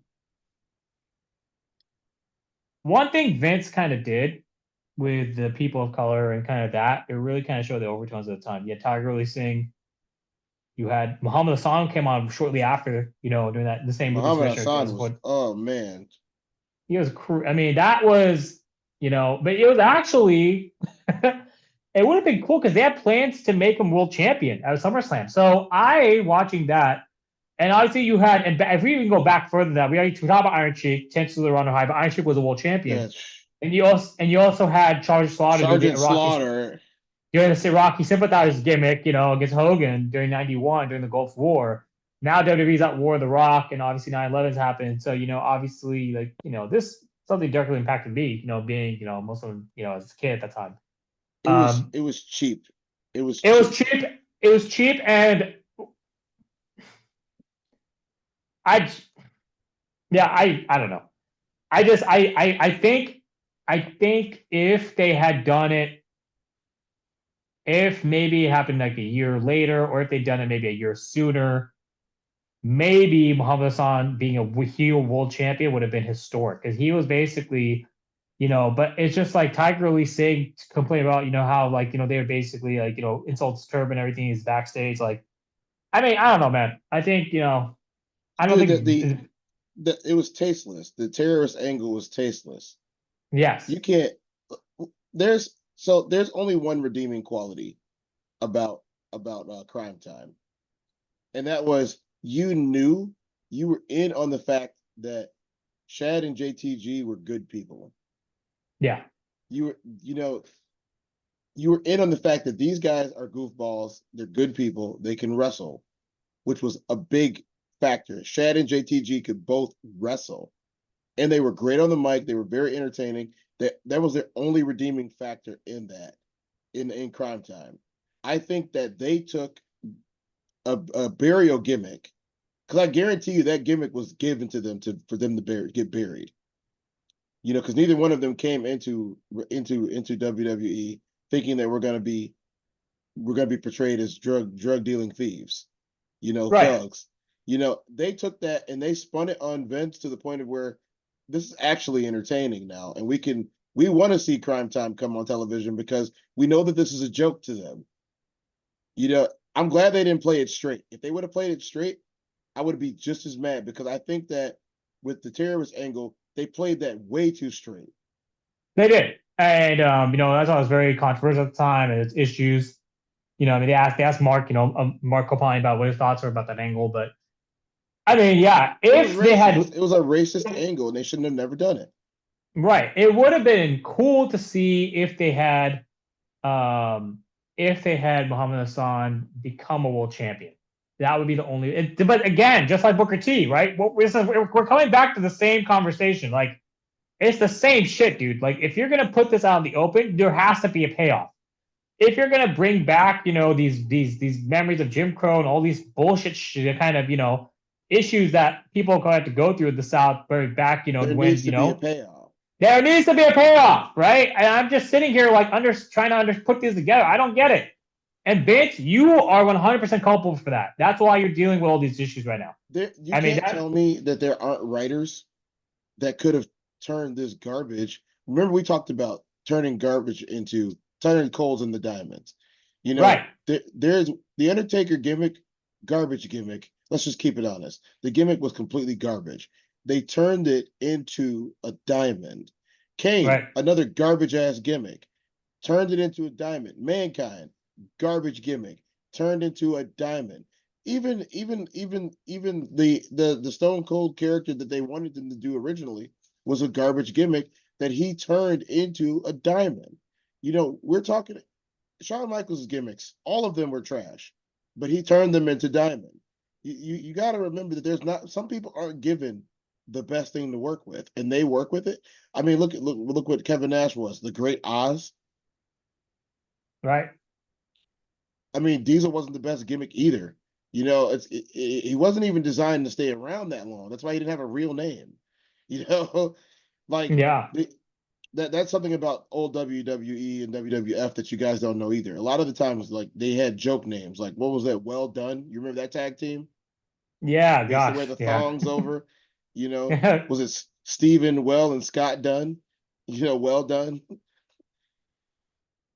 Or Brian Dunn, whatever bogus thing. They lasted way too long too. But you have to be able to turn crap gimmicks into payoffs. And there are a lot of heel characters that turned face but they came in as heel. They always had that element to them. Muhammad Hassan's character could have worked if they would have taken it down a notch and then had a payoff. The Booker T and Triple H stuff could have been great for both of them if they would have won the payoff, then Triple H doing the right thing. For example, they didn't do this with the Steiner boy, Braun Breaker. Yeah. Braun Breaker, if they would have done with Triple H with what they just did with Braun Breaker, they could have saved that whole feud. The Jey Uso and Braun Breaker feud and the things that Braun Breaker said to him, they they no longer come off in the negative light because you see, okay, he's giving this guy his props. He's giving this guy his props. Not only is he giving him props, he's letting him know, hey, I respect him. I know I'm not gonna backstab you or nothing like that. This is my face turn. You brought me to the light. We could have had a whole new era if we would have had a come to the light moment for Triple H and Booker T standing tall with that championship. 100%. Instead, we got no 100%. payoff. We got a straight up burial for no reason. You can't bury a superstar, which is what Booker used to always say. You can't bury a superstar. And sure enough, he tried. And Triple H Yeah. tried more. The King Booker was supposed to bury him, and it didn't. Man, I mean, Booker T is resilient. He stuck through it, man. Mid card, all the way working his way back up to that title, which was, I mean, didn't really have the same impact, in my opinion. I mean, he should have won it with his white No, hot. It was like, he wasn't playing a straight character. He was playing a joke character. that's the problem, You I remember when mean, and so, Santino won the Intercontinental title? yeah, it's He wasn't a strong champion. He no, might have of been course not. champion for a while, but he wasn't a strong champion. It was funny, but after a while, like I wouldn't have wanted to see Santino go into WrestleMania as champion. It's comedic relief. It's comedic relief, and so Yeah, that's kind of it. Kind of like the Honky that Tonk match is Man as gonna last champion. for 9 seconds. That match is gonna Yeah, last. Like if you bring Santino into WrestleMania, to like mind you, we're talking about WrestleMania, the most serious event. right. You bring, let's say you would have had at the time, you would have had Santino versus Edge, or even Christian, or Matt Hardy, or Jeff Hardy, and all these matches have been blood feuds, and they're culminating today. And then you have Santino versus Edge. Edge is gonna win in 9 seconds. Gonna spear him, pin him, take the title, celebrate, and go. That's it. That's it. So yeah. I mean, yeah. Anyways, yeah. I mean, that's so that those are very. I mean, those are one of many egregious items, which is why Vince is dealing with the personal issues he's dealing with today. So, long story short, That's why the Brock Kofi thing looks bad. oh my gosh, yeah. It looks That bad, man. here we are. Let's talk about Swerve. You and I were supposed to get the Swerve's comments in a few weeks ago. Now here we are. Let's talk about it. Do you have it? Do you Ladies, have it up, or do you want me to read it? go ahead and read it because I think this is a perfect kind of area to talk about this. We're talking about Mr. McMahon, so and we're talking about Triple H. So Swerve said, let me read this word for word because I don't want to mess this up. Go ahead. Swerve said it's been 791 days since a black man has won a 1v1 pay-per-view singles match on the WWE main roster, a show that was booked by Vince McMahon. That also means that Triple H has never booked a black man to win a pay-per-view singles match on the main roster. So keep pretending like Swerve Strickland doesn't have a point. Everyone else sees right through this BS. So, from a black man's perspective, Swerve's right.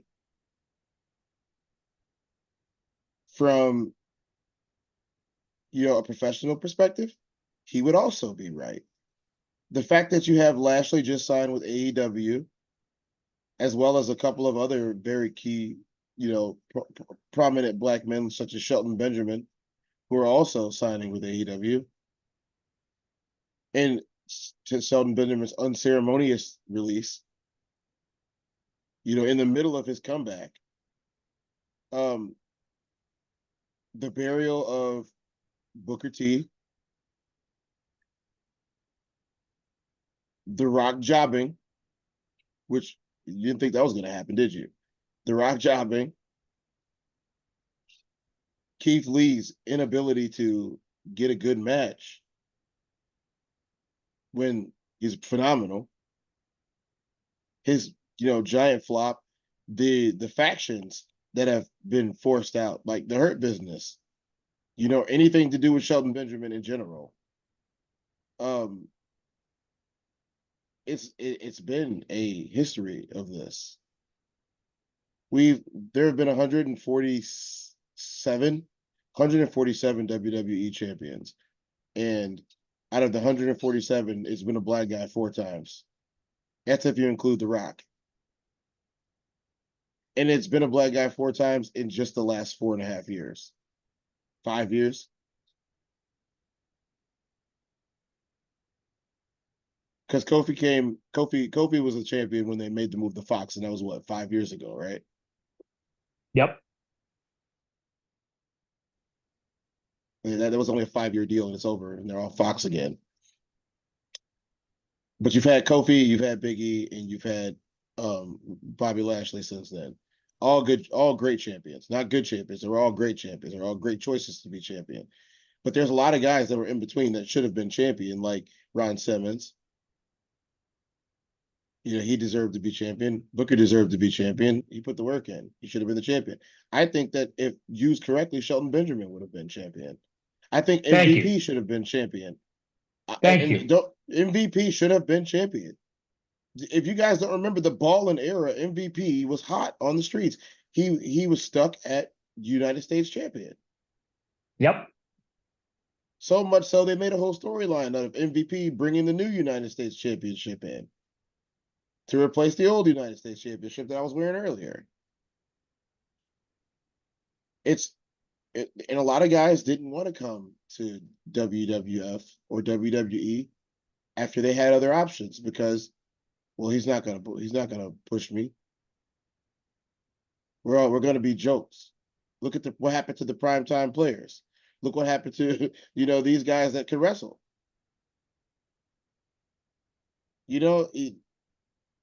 Whether anyone wants to realize it or not, that's what's been happening. The whole Virgil character was like a racist butler type character, if you don't remember. Ted DiBiase's butler, almost everything to do with Mark Henry.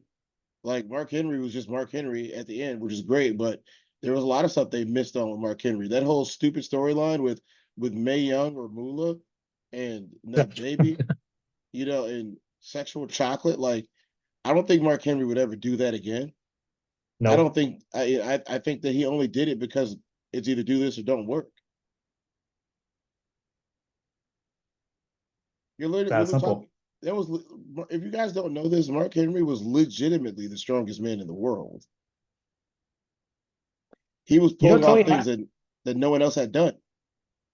I don't want to interrupt you because this is very important, but I just want to say, Tony Atlas in the documentary, like if you Yes. complained about your gimmick or you complained, and he said he doesn't think Vince is racist, but he said like Pat Patterson when he was actually touching people in the locker room in the world of like you said, like either you go along to get along or you don't work. Like literally, wrestlers were getting fawned in the locker room by Pat Patterson allegedly, and they couldn't complain to anyone because that's Vince's right hand man.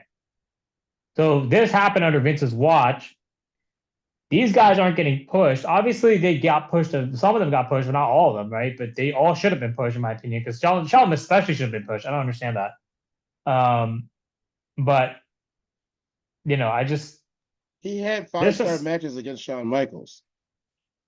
this this is just kind of indicative of how dark the greatest professional wrestler figure is. Like he is a very layered and complex individual, and it's just a lot of issues. And now the lawsuit that came out, obviously, a lot of stuff is really coming out in the open, if not previously. As fans, like I agree with you. I just There's sorry, I didn't been interrupt you.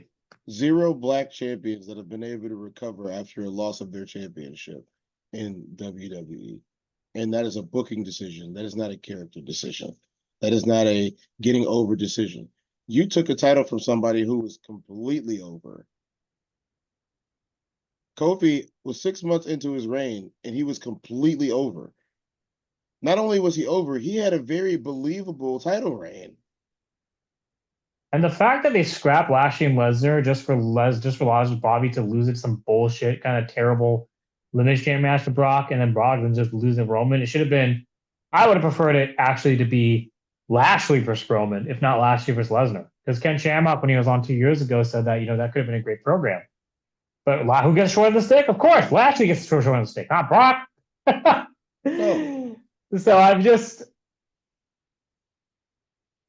Lashley's been able to do business, and I appreciate that out of Lashley the same as I appreciate it out of Booker.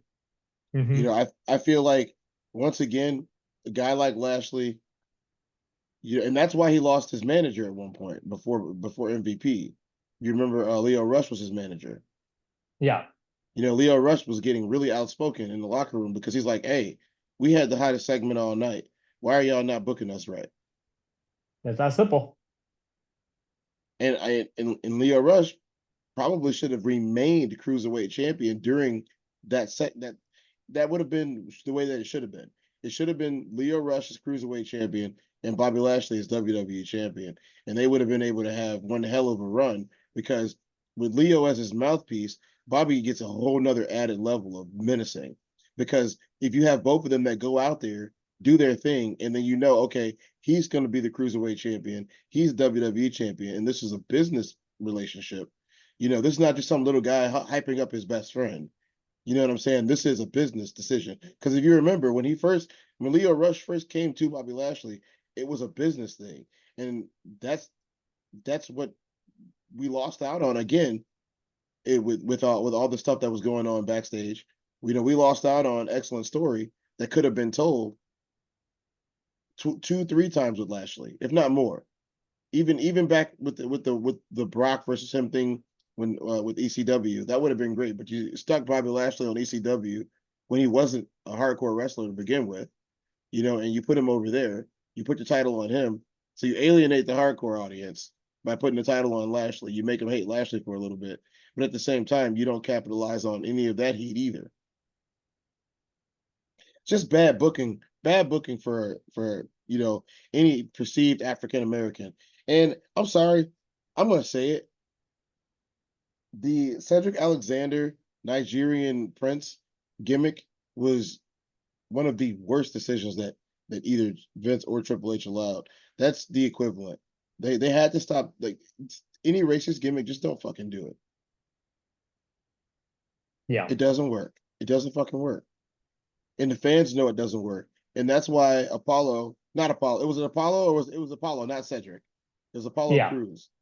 You know, it doesn't work. I don't know why he agreed to do that. I don't know why the other guy that was with him agreed to do it. You know, you basically, like, when you do a gimmick like that, you kind of, if you're not already a star, you kind of kill your career. I mean, Yeah. Davari, Muhammad Hassan, I think he retired right after that, didn't he? He didn't wrestle ever again. Yeah, Mama's on retired. I've already kept going. I told Kurt Angle, like, why did they stop using that? Yeah, he's like that gimmick would have been great. He's like, I'm not sure why they stopped doing it without the payoff when I met him 4 years ago. Yeah, Yeah, I mean, Daivari kept going. His younger brother, Arya Daivari, still wrestles. Daivari is obviously, he's an X Division champion in TNA, so he's made a name for himself, doing this for God knows how long. He's been a producer backstage at WWE. So, he's not the guys are like, here's the thing though, obviously when Hulk Hogan made the racist comments against, he said the M word, right? Did he not say yeah. it? A lot of Right. times, a lot of Who times. was who was the guy that basically defended him? None other than Mr. Booker T. Huffman. Booker T. Booker T defended Hulk Hogan. I'm not saying Booker T's a company guy, but I'm saying he's a company guy. You're not going to hear any actual open criticism about Triple H. You're not going to hear any open criticism about the angle. You're not going to hear any of that. You're not gonna hear any, as long as Booker T is employed by your company, he's not gonna talk crazy about it. Yeah, he's not going to talk. I mean, Booker T is all about the business. He protects the business. That's what he does. Yeah, Lashley, he's just like Undertaker. He's gonna protect the business. all these guys we're citing, they're not going to say anything bad about anything. They're just going to be No, like, oh, like yeah, we loved it. that's why I'm watching the documentary. I'm like, you guys are interviewing wrestlers. Those are the worst people to interview when you want to, like, if you're gonna talk to a wrestler, as we have, don't attack the business. They'll attack you.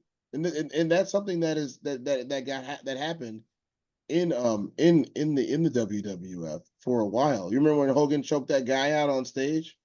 Yeah. Yeah, like that. I think that was in the documentary as well. Oh, Richard Belzer. Yeah, Richard Yeah, Belzer. Then Richard Belzer files a lawsuit. And then John Stossel, I believe his name is, with Dave Schultz, because Dave Schultz slaps him, back in 1982, 1983. I mean, or 1984, whatever it was. And then basically, like Hogan, too, with Richard Belzer, he sells his lawsuit the year I was born, 1990. I mean, that's, again, I mean, like, yeah, of course they want to protect the business, but I feel like there should be no obligation if you've been misused or mishandled or mistreated to feel like you owe anything to it's their Vince. wrestling code, man. And Yeah, I can't really get down with all of that. But yeah. what I can do is say, hey, nobody's gonna tell you how to make your money, and just like nobody's gonna tell you how to spend it. But we as fans who aren't making money off of it, we can talk about it, and we do. That's what we do, 100%.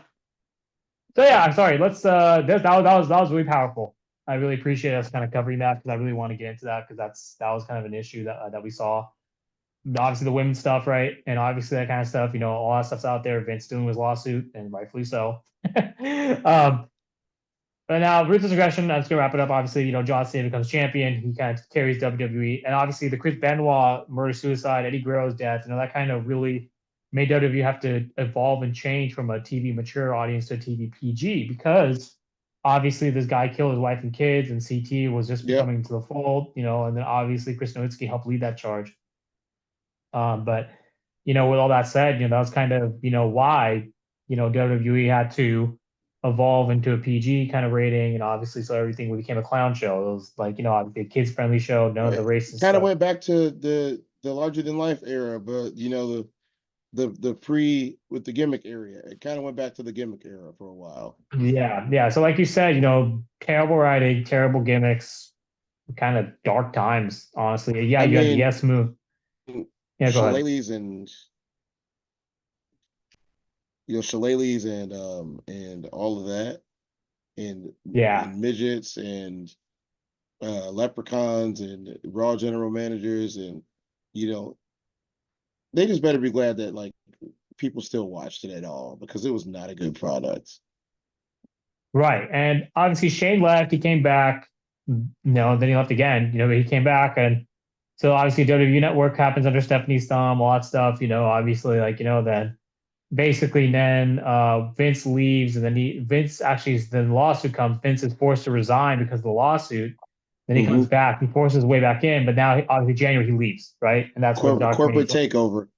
corporate Yeah, takeover. it was just crazy. What like I think that he had it in his back pocket as a power play, Yeah, and he said, okay, well, just because I'm not the CEO doesn't mean I'm not the controlling stake. I'm the owner. that's exactly it. Yeah. When he separated the And CEO from the owner, that was probably one of his biggest power plays because everybody's like, oh, Vince retired. He's no longer the CEO anymore. He doesn't have to be. He owns the place. yeah, And he said, you're not going to be the CEO either because I'm selling the company. yeah, which he did. And And there's now nothing you Triple guys can H, do about it. now Triple H is head chief content officer. Stephanie's actually taking this because Stephanie was acting chief. Now I think she's gone because now she's also been named in a lawsuit. Brock has also been named in a lawsuit. Yeah, she's not in the company at all. She stepped down. Yeah. What what is your lasting impressions for the Mr. McMahon documentary? Like what is, I mean, because there's two, Vince is a very layered, complex individual, and that's kind of how I perceive him. He's just not good. He's definitely not good. I don't know if and he's definitely No, bad. But he yeah, go ahead. he is someone. If I was gonna, from what I saw in the documentary, which once again, like I said at the beginning of the first episode of this two-parter, we either got to see something that we probably never would have been able to see without our rampant consumerism, or we all just got worked really hard. Yeah. And unfortunately, there's no way to really know because nobody knows Vince McMahon. Is he? He's almost like the actual villain, He's and I not don't think almost. that He is. he Yeah. doesn't want to be, but he is the actual villain. But without his villainy, we wouldn't have great things, if that makes any sense. Yeah. And he is really, I think I think one thing we have to kind of just like both agree on is that, and anyone watching, Vince, the Mr. McMahon character, is truly, in my opinion, an extension of who he is in real life. I think And so that's kind of too. it. Yeah. I think so too. I don't think that Mr. McMahon was purely a character. I think Mr. McMahon it might be a little bit more accentuated, but he is Mr. McMahon. Yeah. And so, yeah, no. And I love the fact that, well, I mean, we're always going to love wrestling. We're going to keep watching it, keep talking about it. But it's good that, Mr. McMahon, the character is Vince McMahon, but exercising his God complex on television. 100%, which he did in backstage apparently too, to kind of enjoy his life with affairs and everything. So Vince is Vince, man. Wrestling is wrestling. It's a dark, dirty world. That's why they have Dark Side of the Ring. Um, you know, and it brings out the It's kind worst of in like, you people. remember Brody Lee? Yeah. I kind of wish that like he never was portraying that Vince character that he was portraying in AEW. Hmm. And the only reason why is because like that's the last thing that he got to do. And I would rather him have not have been in an angle where he was portraying the super negative and toxic character. Even though it was brilliant, it was great. That was one of the bright spots in AEW at the time. And even though it was great, it's just kind of sucked because it's like he was so good of as a character himself. He could play all of these different roles, but they're playing this Vince role now, and it's almost like he got wasted. At least with Bray, we got to see a couple of Bray's ideas come to fruition and work. And we got to see him get to do that. That Wyndham Rotunda, we got to see that before he passed away, and his legacy is able to be carried on through this. After, after, and I don't know if AEW lasts. I know they just signed a new deal, but I can't tell you the last time that the Dark Order's had anything significant on it since he died. No, AEW That is the Hangman thing was okay, but that was forced. AEW is AEW, man. It's the B show. It's the alternative. You I need don't even think it's alternative the when B you show. Like I feel like SmackDown, Raw, and NXT will take up any space that would go A, B, and C in any direction, depending on when it is. But I just feel like any AEW show is just like second rate, maybe even third rate compared to TNA, because I think TNA is a better show.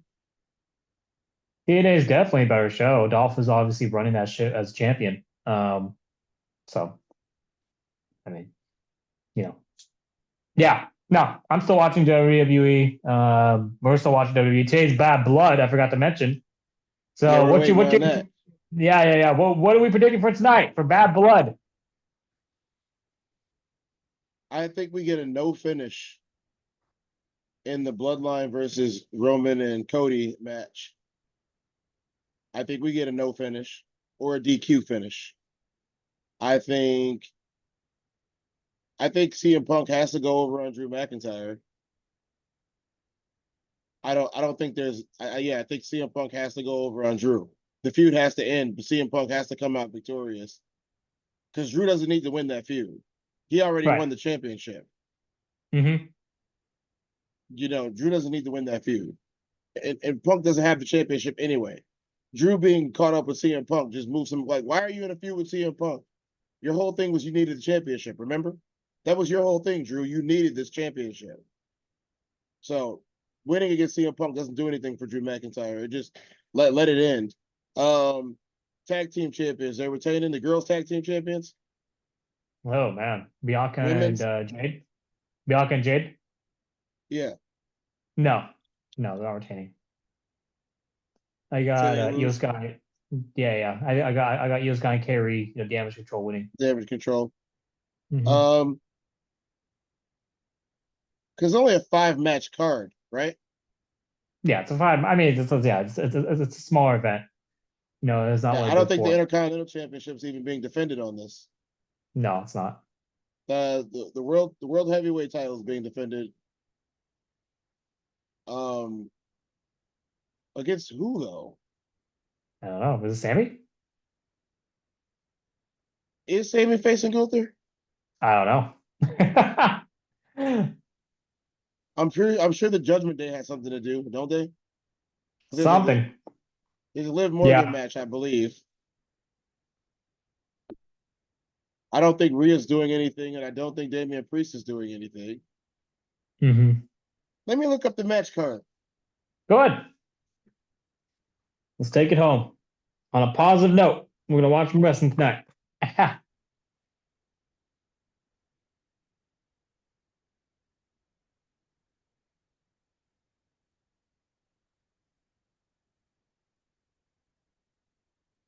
Okay, so this is the final card, updated 34 minutes ago. We got Damian Priest versus Finn Balor. I mean, Damian Priest is probably going to go over. Easily. We got the Women's World Championship, Liv Morgan versus Rhea Ripley. I think Liv Morgan retains. I think Dominic Rhea wins. Mysterio is suspended above the ring in a Shark Tank. Yeah, I think it's Dominic set up for Mysterio Rhea. is suspended above the cage in a. I don't Yeah, I understand this think match. I understand it. I think Rhea's gonna go over. That's what I think. Well, why is Dominic Mysterio above the ring in a shark cage? He's just there. It's just theatrics because, obviously Dominic's been obviously defending or interfering with Liv to help her retain the belt, and but then again, Liv won the belt at SummerSlam, right? Yeah. Okay, sorry. Yeah, I'm not sure if they're gonna take it from her that quickly, unless they want to. I don't think they Otherwise, they'll wait till will. finishes. Yeah. We'll see. Okay, So you got next.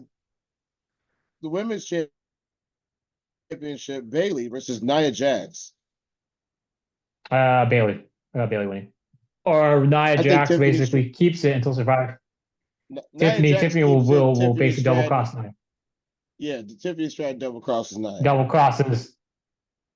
Yeah. Cashes in on Survivor Series. Or tonight. We'll see.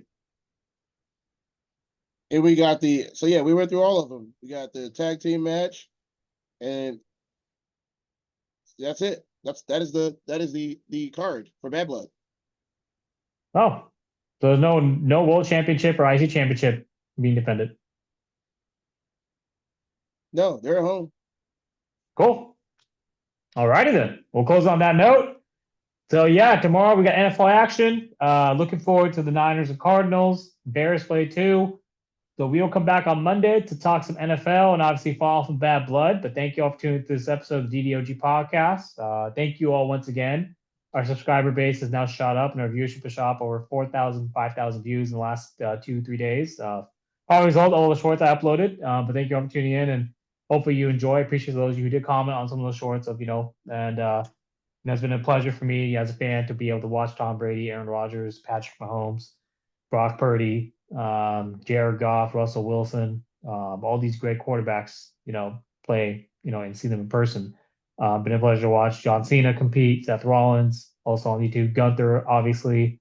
Been a pleasure to just be a fan, LA Knight, right? And obviously just, basketball for LeBron James, Stephen Curry, the Kings, Spurs. God, yeah, man, it's been great. So thank you all for tuning in. Thank you all for viewing. Please continue to share, subscribe. I will post our numbers on a YouTube post later, and we'll kind of do just a special another trivia episode for you guys. But anyways, thank you all for tuning in. DDOG Podcast. Follow us on Spotify, YouTube, Twitter. Follow my boy on Instagram as well. So Reaper24. Share, subscribe, Yes, like. Have a great weekend, y'all. Thank you all for tuning in, and we will be back on Monday. God bless. that we will. We definitely will.